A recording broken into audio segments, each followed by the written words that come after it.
Hi guys, Fohammer here, and welcome to my first ever YouTube video. I know that a lot of people out there have been really interested in finding the best device for mixing and shaking their different bottles of paint. Now, I've been doing a lot of paint brand reviews recently, and this has really encouraged me to find a way of saving both time and my arm when shaking the different bottles. These army painter paints, for example, have been quite medium heavy, so when you're trying to get through a review and shaking lots of them, it really hurts your arms. There are DIY options out there, such as a jigsaw, which is attached to a G-clamp, which essentially shakes the bottle up and down really fast, and if you've got an agitator, then this will mix your paints for you. Now, I've been using that same DIY method for quite a while, but I have been eager to treat myself to something a little bit more professional that gets the job done better. Now, initially I looked online for something that would shake these bottles and rest my arms, not have to hold on to a jigsaw, and there are a number of options out there. There's the robot paint shaker, which essentially lets you strap the paint to it. You can get a battery powered version or a mains powered version, and what this will do is you just turn it on and it shakes your paint for you. Now, this device here is very interesting. This is actually a mini Vortex mixer. It's not made for paint per se, it's actually made as lab equipment, and the point is you get a test tube, and this test tube you place in the top and it'll actually mix the contents of that test tube. It's really simple to operate. The device just sits on the desk, and all you do is you put a test tube in the top, and then the device inside will spin at 3000 RPM, causing the fluid inside to mix. And I'll show an example of this in a few moments. Now, before committing to buy this, I actually had a look online for some alternatives. And here we have what is essentially a budget nail polish shaker that you obviously use for nail polish. And the paint sits in the top there like this Vallejo does, and it shakes it side to side. That's pretty good.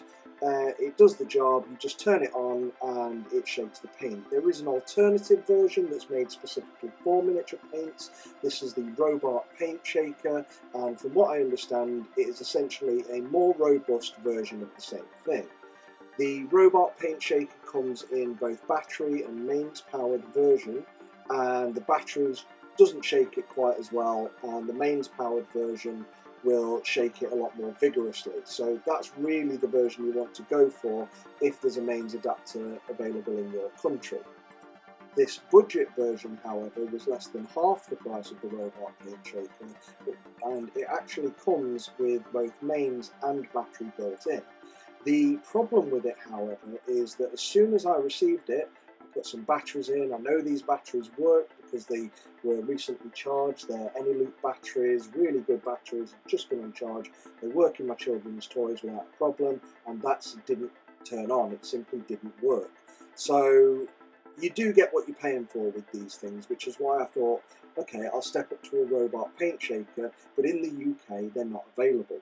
So then I had a look online for what else was available, and here we have the mains powered, and the mains adapters are available in a variety of countries, but the mains powered Vortex mixer. So the Vortex mixers themselves actually rotate the paint at incredibly rapid speed. So unlike shaking it up and down, which really does help if you've got an agitator, what I'm going to go through now will show you how the Vortex mixer works.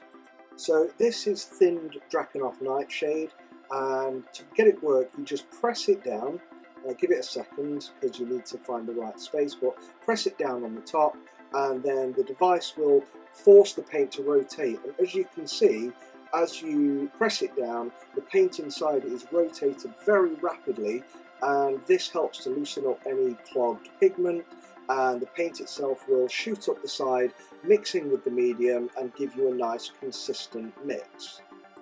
So as you press the paint down onto the pressure pad, that will actually cause the device inside to quickly shake the paint around the inside of the bottle. This should loosen up any loose pigment. Another thing to do, I like to flip them upside down for some of the more resistant things, which will shoot the medium up into the pigment that's settled at the bottom and clean it out. So let's have a look at what we can do with an actual paint where the medium and the pigment have clearly separated. So here we have Skull Crusher Brass.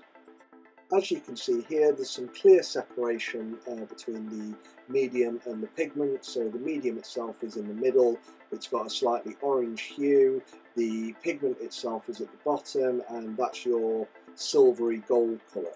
And what we need to do is mix these back together so that we've got a nice consistent paint.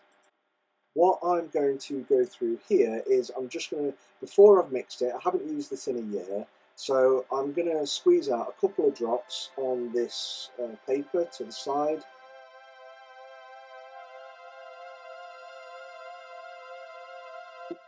And as you can see, it's mainly colorized medium, and that's what we've got.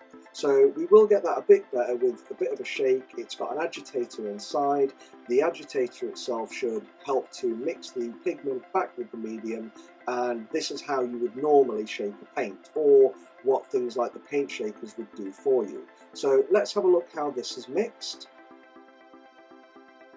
Slight improvement. It's a bit thicker, but we've still got mainly an orangey colour. So let's try it out on the Vortex mixer. So, as I said, just press it to the Vortex mixer. There is a pressure pad in there. You've got to make sure you hit it. It's a little bit sensitive, but here we are and it's shaking it. Now, you can just about see around the centre line where the agitator is actually running around the centre. So that line there is the agitator itself being run around the inside of the bottle several times.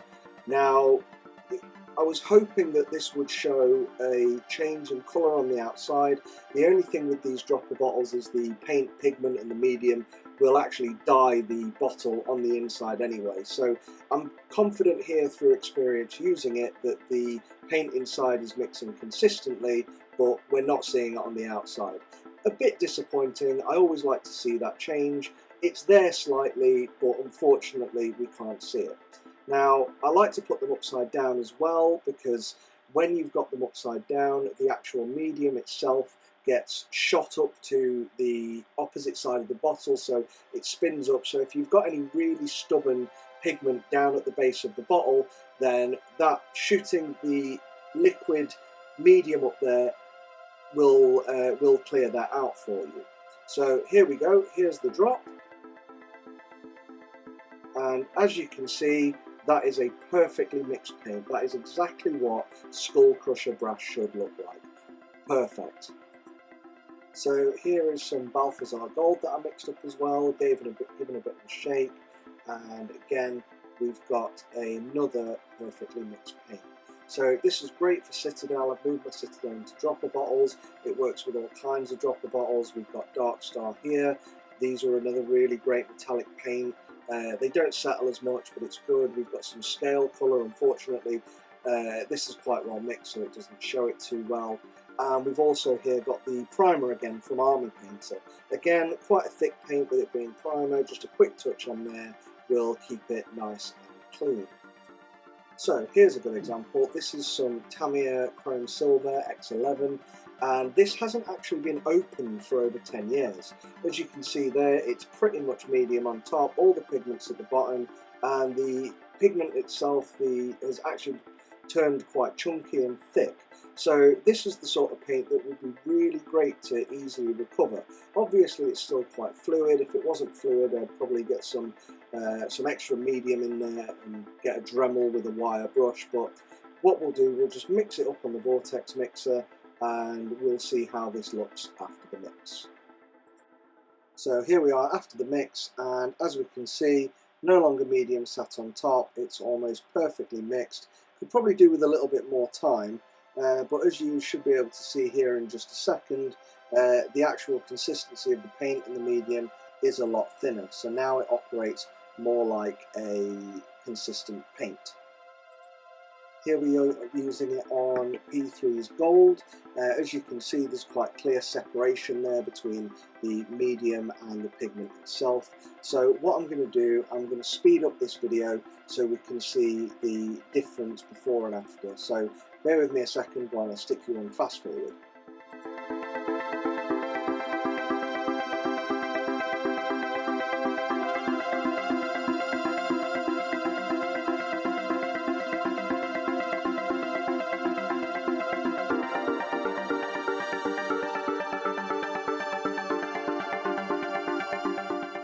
So as you can see here, as we are mixing it still, we now have a perfectly consistent gold all the way up the side of the bottle. So I'm confident now that this paint is mixed, and it would have taken a lot longer if we'd just mixed it by hand. So a really good example here is a paint that everyone's going to be familiar with, or at least the brand. This is Citadel's Rockart Flesh. Now this is a great example. It's a brand new bottle, it's been sat on my shelf. I think I got it as part of Warhammer Conquest, but it's just been lying around. I've got my old one in a dropper bottle, but this is clearly separated. So we've got all the pigment at the bottom, the medium, which is quite clear, not really colorized, in the middle. So let's see what we can do with this by sticking it on the Vortex mixer.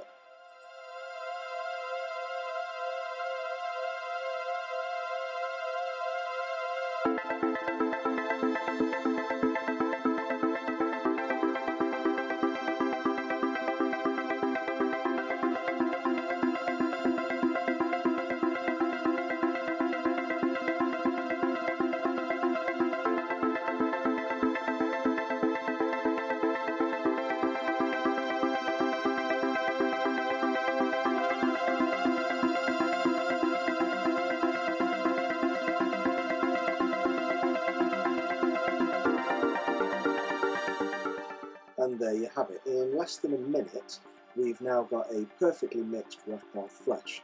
Now, we haven't opened this before. As you can see, it's sealed. So we'll just take a look inside, and we have an absolutely perfect mix of paint.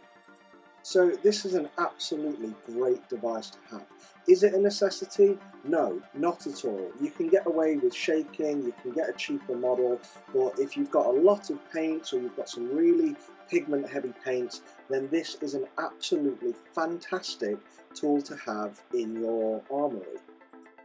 You'll find them many places online. Some different countries have them under different brands. Now this one's Vortex, but they do actually come as different named models. You'll know if it's the right thing because you'll have a look online and it will essentially look like this. You've got the blue top, you've got the semi-opaque centre with the swirls, and then you've got a solid metal grey base. So the mixer itself is weighted on the bottom and is approximately around 5 kilos. The feet underneath are rubber, so I'll show an example in just a second. This helps to absorb any of the vibration that the unit causes. It's generally quite quiet, you will hear it, but nothing any greater than your average hairdryer on medium. So the shaking itself doesn't affect your desk, as I was saying. Here, for example, is a Mini stood next to it, and as we mix this Turbo Dork colour, we can see that the Mini itself is unaffected, even though it's right next to it. Here, for example, is a shield mounted to a cork next to wet paint, and I'm quite confident that even the cork itself and how light it is, it's not going to wobble over and fall into the paint. This really is a great luxury item for any miniature painter to own.